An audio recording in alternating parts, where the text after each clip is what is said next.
Chapter number 4, Data Privacy and Fan Metadata, the Invisible Currency. Data is the new oil னு சொல்லுவாங்க. இது ஐபிஎலுக்கு ரொம்ப கச்சிதமா பொருந்தும்.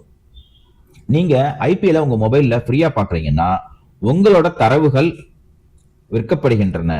நீங்க ஃப்ரீயா உங்க டேட்டாவை கொடுக்குறீங்கன்னு அர்த்தம். Meta data harvesting. நீங்க ஜியோ சினிமா இல்லைன்னா வேற ஒரு அப்ளிகேஷன் மூலமா லாகின் பண்ணி உள்ள போகும்போது உங்களோட பேர், ஊர், உங்களோட வயது, நீங்க என்ன மொபைல் யூஸ் பண்றீங்க, இது எல்லாமே சேகரிக்கப்படுது. இந்த தரவுகளை கொண்டு நீங்க ஒரு ஹை ஸ்பெண்டிங் கஸ்டமரா இல்லைன்னா நடுத்தர வர்க்கத்தினரா அப்படின்னு இந்த அல்காரிதம் முடிவு பண்ணும்.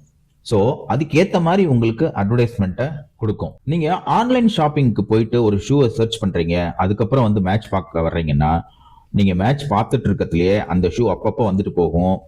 இதுதான் ஹைப்பர் பர்சனலைசேஷன் சொல்றாங்க.